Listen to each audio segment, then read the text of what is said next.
আমাদের ভারপ্রাপ্ত চেয়ারম্যান জনাব তারেক রহমানের জন্য দোয়া করবেন।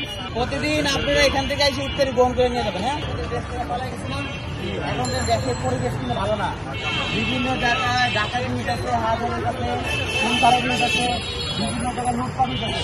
এগুলো আমাদের সবাই মিলে প্রতিহত করতে হবে। ঠিক আছে, আপনারা যারা এখানে দৈনিক কর্মজীবনে ব্যস্ত, আপনারা বিভিন্ন জায়গায় বিভিন্ন অকারেন্স হইলে আপনারা এই ধরনের কর্মকাণ্ড হইলে আপনারা সবাই ঐক্যবদ্ধ হইলে প্রতিরোধ করতে হবে।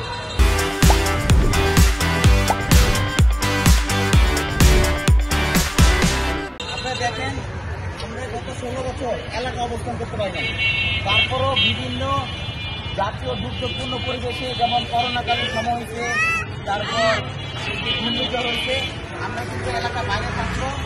কিন্তু ভারপ্রাপ্ত চেয়ারম্যান জনাব তারেক রহমান এবং আমাদের দেশ বেগম খালেদা জিয়ার নির্দেশে আমরা আপনাদের এবং সাধারণ মানুষ যারা অসহায় যুক্ত তাদের পাশে আমরা ছিলাম এবং এখনো আছি।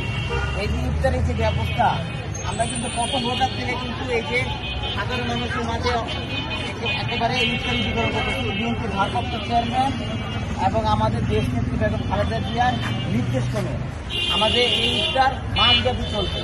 একেবারে শেষ রমজান পর্যন্ত, ঈদের আগ পর্যন্ত এই ইফতার এই জায়গায় সবাই আপনারা ইফতারের সময় আইসা ইফতারগুলি আপনারা গ্রহণ করবেন এবং আমাদের ভারপ্রাপ্ত চেয়ারম্যান জনাব তারেক রহমানের জন্য দোয়া করবেন।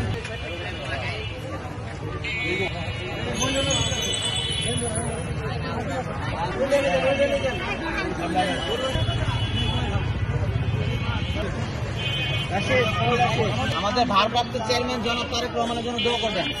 প্রতিদিন আপনারা এখান থেকে এসে ইফতারি গ্রহণ করে নিয়ে যাবেন। হ্যাঁ, তারেক রহমানের জন্য দোয়া করবেন, ম্যাডামের জন্য দোয়া করবেন, তারেক রহমানের জন্য দোয়া করবেন।